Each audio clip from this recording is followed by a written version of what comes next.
अपने पिता की इस लाडली बेटी किरण के पास खुद को खत्म करने के अलावा आज कोई दूसरा विकल्प नहीं बचा। जब किरण पैदा हुई तो उसके पिता ने समाज के रीति रिवाजों से हटकर थाली बजाकर खुशियां मनाई। बचपन में ही मां के गुजर जाने के बाद किरण के पिता ने ही उसे मां और बाप दोनों का प्यार दिया। जिस समय लड़कियों को घर से बाहर नहीं निकलने दिया जाता था, उस समय किरण के पिता ने उसे एक अच्छे स्कूल में पढ़ाया। उसके पिता ने उसे हर वो खुशी दी जिसकी उसने इच्छा रखी। पिता का अपने प्रति प्रेम देखकर उसके मन में था कि वह परिवार के लिए कुछ करके दिखाए। उसने पिताजी से सरकारी नौकरी लगने की इच्छा जाहिर की, जिसके लिए उसे नजदीक के किसी शहर में कोचिंग संस्थान जाना था। किरण का परिवार आर्थिक रूप से कमजोर था, किंतु वह अपने पिता की लाडली बेटी थी, तो उन्होंने खुशी खुशी उसकी बात मान ली। उसकी मां को शादी में मिले गहने गिरवी रखकर उसके पिता उसे पास के शहर में पढ़ाई के लिए छोड़ने चले गए। उन्होंने उसका एक अच्छी कोचिंग में दाखिला करवाया और वहीं पर रहने की व्यवस्था भी करवाई। किरण के घर में केवल एक मोबाइल था। अब उसे ऑनलाइन पढ़ाई की आवश्यकता पड़ी, इसलिए उसके पिता ने आर्थिक तंगी के बावजूद शहर में ही एक मोबाइल शॉप से अच्छा स्मार्टफोन दिलवाया।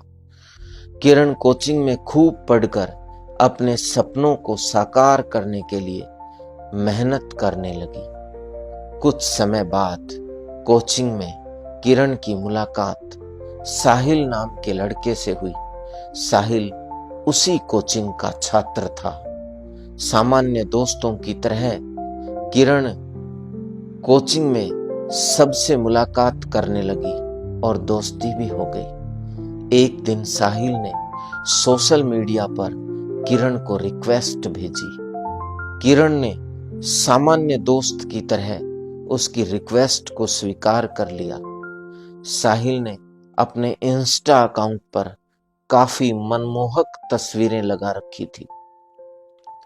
उनको देखकर किरण धीरे धीरे उसकी तरफ आकर्षित होने लगी। वो धीरे धीरे बात करने लगे और ये दोस्ती गहरी होती होती कब प्यार में बदल गई पता ही नहीं चला। धीरे धीरे किरण साहिल के नजदीक आती गई और पढ़ाई से दूर होती गई।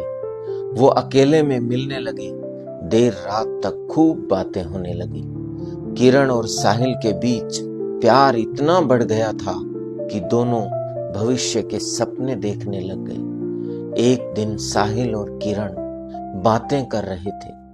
उसी समय अचानक साहिल ने उसके सामने शादी का प्रस्ताव रखा। उसे पता था कि साहिल दूसरी जाति से है, इसलिए समाज यह कभी स्वीकार नहीं करेगा। पर किरण साहिल के प्यार में इतना पागल थी कि बिना सोचे समझे ही हाँ कर दी। किरण ने उस समय अपने पिता से कुछ भी पूछना उचित नहीं समझा और चुपके से एक मंदिर में भगवान को साक्षी मानकर शादी कर ली। जब यह बात किरण के पिता को पता चली तो उसके पैरों तले जमीन खिसक गई, मानो दुखों का पहाड़ उसके सर पर टूट पड़ा हो। सूचना मिलते ही वो तुरंत शहर भागे भागे गए। किरण को घर चलने के लिए कहा। हाथ जोड़कर गिड़गिड़ाने लगे, विनती करने लगे, रोने लगे। समाज में अपनी इज्जत बचाने के लिए उन्होंने अपनी पगड़ी तक किरण के पैरों में रख दी। किरण की आंखों पर तो प्यार की पट्टी बंधी थी, इसलिए उसने अपने पिता को घर जाने से मना कर दिया। पत्नी के जेवर और अपने सपने गिरवी रखकर बेटी को पढ़ाने वाला वह व्यक्ति यह सब न सह सका और गांव समाज में अपनी इज्जत के डर से खुद फांसी के फंदे से झूल गया। अपने पिता की मृत्यु का समाचार सुनकर किरण को थोड़ा दुख हुआ, परंतु साहिल के प्यार में पागल होकर वह रिश्तों और भावनाओं से दूर हो चुकी थी। उनकी शादी के बंधन को 1 ही महीना हुआ था कि साहिल का व्यवहार अब किरण के प्रति बदलने लगा। वह शराब पीता था। धीरे धीरे किरण को उसकी बुरी आदतों का पता चलने लगा और मन ही मन वह डरने लगी कि कहीं उसने कोई गलत फैसला तो नहीं ले लिया। एक दिन साहिल अपने आवारा दोस्तों के साथ शराब पी रहा था। किरण ने उसको रोकना चाहा तो उसने किरण पर हाथ उठा दिया। उस दिन किरण की सहन शक्ति का बांध टूट गया। आखिर वह सहन भी कितना करती, जिसके लिए किरण ने घर परिवार सब कुछ छोड़ दिया। आज वही साहिल शराब के लिए उसकी जान लेने पर उतारू हो गया, पर अब वह जाती भी कहां।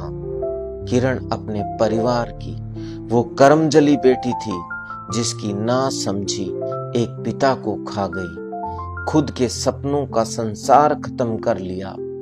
उसका एक गलत फैसला उसे जिंदगी के उस मोड़ पर ले आया जिसके आगे अब सारे रास्ते बंद हो गए।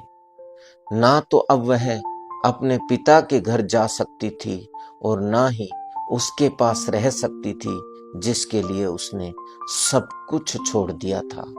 खुद का अंत ही अब अंतिम मार्ग था। आज झूलते हुए उसके पिता, उसका वो बचपन और नादानी में की गई उसकी वो गलती याद आ रही है। इस प्रकार एक पिता की लाडली अपने ना समझी भरे फैसले के कारण इस दुनिया को अलविदा कह गई। ये झूलती हुई बेटी संदेश है उन तमाम बेटियों के लिए जो अपने 4 दिन के प्रेम के लिए माता पिता और परिवार की इज्जत को ठोकर मारकर अपने जीवन को बर्बाद कर लेती है।